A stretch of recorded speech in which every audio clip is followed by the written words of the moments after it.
लेकर हंगामा चल रहा था, वहीं एक हंगामा सेंटर और एनटीए के एफिडेविट ने मचा दिया है, जिन्होंने पेपर लीक के मामले से सीधे मुंह फेर लिया है। जहां सीजीआई डीवाई चंद्रचूड़ ने हियरिंग में ये साफ कहा हुआ है कि पेपर लीक की समस्या को एक्सेप्ट करने के अलावा और कोई ऑप्शन नहीं है। वहीं एनटीए और यूनियन दोनों ने अपने एफिडेविट में स्टेट किया है कि कैसे इस मामले में कोई ब्रीच नहीं हुआ है और यहाँ तक कि पटना में भी नहीं हुआ है, जहाँ से पेपर लीक का मसला सबसे पहले शुरू हुआ है। दोनों एफिडेविट में कई ऐसी बातें कही गई है जो लोगों में काफी डाउट पैदा कर रही है कि भला एनटीए और यूनियन कहना क्या चाह रही है। और जहां इस मामले को तो हम अच्छे से डिस्कस करेंगे, वहीं सीजीआई डीवाई चंद्रचूड़ के एक एक्शन की वजह से उन पर उंगलियां उठने लगी है। जी हाँ, आपने सही सुना। 11 जुलाई की हियरिंग में हमें पता था कि एक बहुत बड़ा शॉक मिलेगा, पर किसे ही पता था कि एक ऐसा शॉक सीजीआई दे देंगे। क्या है ये झटका और क्यों सीजीआई ने एक एडवोकेट को भी फटकारा है, चलिए देखते हैं। 8 जुलाई की हियरिंग के दौरान एक मेन पॉइंट जिस पर सीजीआई डीवाई चंद्रचूड़ काफी परेशान दिखे थे,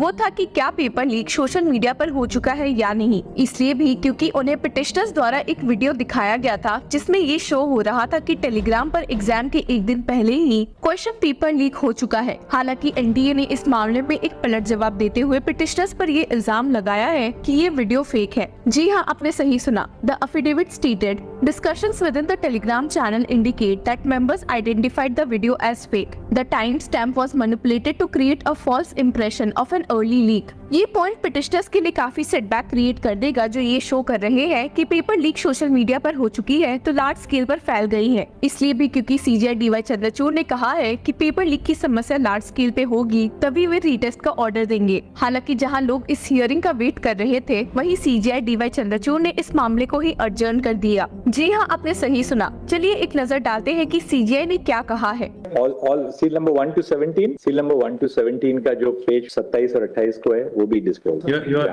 Your lordships may mention on IA. So what we'll do is your lordship on IA. Lordship with your lordship's permission, may in the afternoon today this login. The matters on Monday, including NEET also we'll take up on Monday. May I have your lordship's time for just half a minute?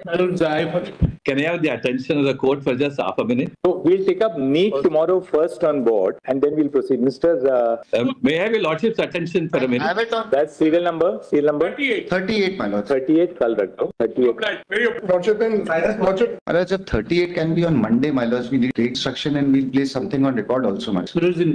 Mr. Anil Kumar, yesterday the solicitor was also saying that he will require a little time on Monday. The problem is not every day one order is being passed. Again today has been passed. Place that on record, my lord. Nothing worse has been passed, my lord. What is being happening is, Virat, as I mentioned yesterday, not about what happened. Then on 9 July they said no, that order is no. Then on 10th again we take it up on Monday. इस video में आपने सुना होगा कि CGI D Y Chandrachud ने NEET मामले को Monday यानी कि 15 जुलाई के लिए पोस्ट किया था। सीजीआई के इस ऑर्डर के पीछे रीजन ये था कि कई काउंसिल्स ने एनटीए और यूनियन द्वारा एफिडेविट को अच्छे से रीड नहीं किया है, जिसकी वजह से ही उन्होंने ऐसा किया। हालांकि उनके मंडे बोलने के बावजूद सॉलिसिटर जनरल तुषार मेहता ने उन्हें टोका और क्या कहा, आगे देखते हैं। Malord, there is some difficulty on Monday and Tuesday. Malord, I am personally not available. Can it be Wednesday? Wednesday fine. Yes, Wednesday fine. Wednesday fine. We also have to go through it. Other matters on Friday. Wednesday is. Malord, Monday and Tuesday, I am Malord. Me and Learned AG both are out of Delhi, Malord. On Wednesday, Malord, I am grateful. Others on Friday. Others on Friday. Thursday.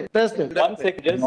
Thursday, Malord. Wednesday is a holiday. जब CGI अपना order dictate कर रहे थे कि वे ये matter Thursday यानी कि 18 जुलाई को लिस्ट करने वाले हैं, तो बीच में उन्हें एडवोकेट मैथ्यूज नेदुमपुरा ने टोक दिया, जिसपे सीजीआई काफी गुस्सा दिखे हैं और पलट जवाब देते हुए कहा, 1 second mister नेदुमपुरा, you are not the जज। फॉर्चुनेटली आई एम द जज, प्लीज रिमेन क्वाइट। लेकिन नीट मैटर के इतने डिले करने से काफी लोग शॉक दिखे हैं, इसलिए भी क्योंकि सीजीआई ने खुद ही कहा था कि ये मैटर कितना इम्पोर्टेंट है और ऑलरेडी इसमें इतना डिले देखने को मिल चुका है। जहां सीजीआई डीवाई चंद्रचूड़ पर ये उंगलियां उठने लगी है इस मामले को इतना डिले करने के लिए, वही आपको बता दे कि एनटीए के एफिडेविट ने भी लोगों में काफी कंफ्यूजन क्रिएट कर दिया है। इसलिए क्योंकि एक हाथ पर जहां एनटीए ने कहा है कि पटना में पेपर लीक की समस्या इतनी बड़ी नहीं है, वहीं उन्होंने कहा है कि पटना में पेपर लीक हुआ ही नहीं है, जी हाँ, आपने सही सुना। अपने एफिडेविट में एक तरफ एनटीए ने स्टेट किया है कि no question paper was reported missing and no breaches were found in Patna. No question paper was reported missing from any trunk during the administration of the NEET UG 2024 exam. Each question paper was uniquely serial numbered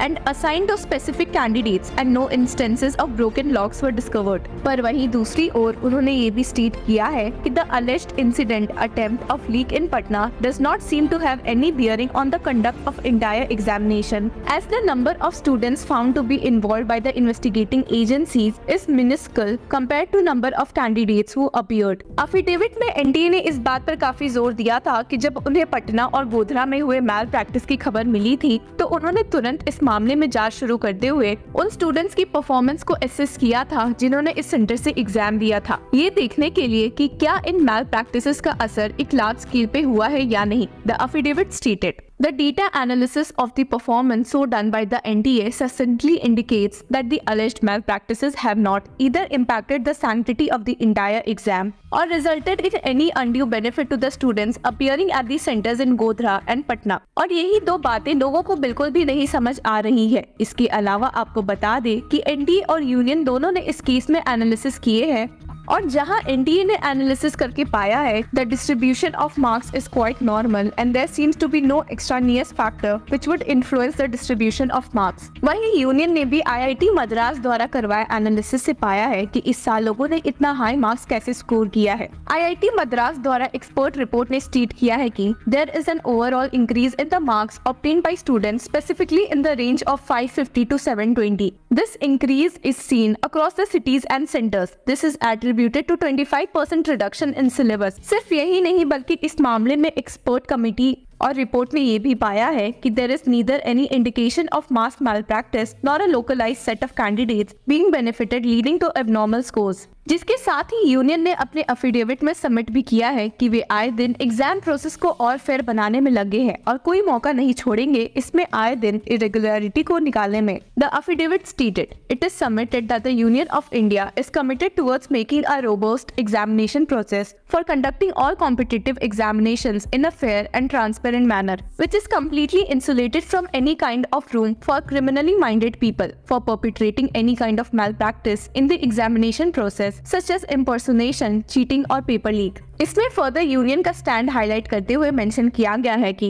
the union of India duly appreciates that the confidentiality of the question papers is the utmost priority in any examination and remains committed towards protecting the interest of lakhs of students who have attempted the question papers fairly and after years of hard work without trying to obtain any illegal advantage। और इन्हीं सब के साथ union ने भी एक बड़ा झटका देते हुए कह दिया था कि वे नीट यूजी की काउंसलिंग शुरू करने वाले हैं जुलाई के 3rd वीक से and had stated counseling will be conducted in 4 rounds starting from the 3rd week of July. For any candidate, if it is found that he/she has been the beneficiary of any malpractice, the candidature of such person would be cancelled at any stage during the counseling process or even afterward। हालांकि यहाँ पर मुसीबत ये है कि NEET UG का जहाँ counselling शुरू होगा वही शायद सीजीआई रीटेस्ट का ऑर्डर भी पास कर सकते हैं आने वाले हियरिंग में और इसी वजह से ही मैटर को डिले करने के लिए काफी बवाल खड़ा हुआ है। इस पूरे मामले में आपकी क्या राय है हमारे साथ जरूर शेयर करें। Until then, keep following Law Chakra।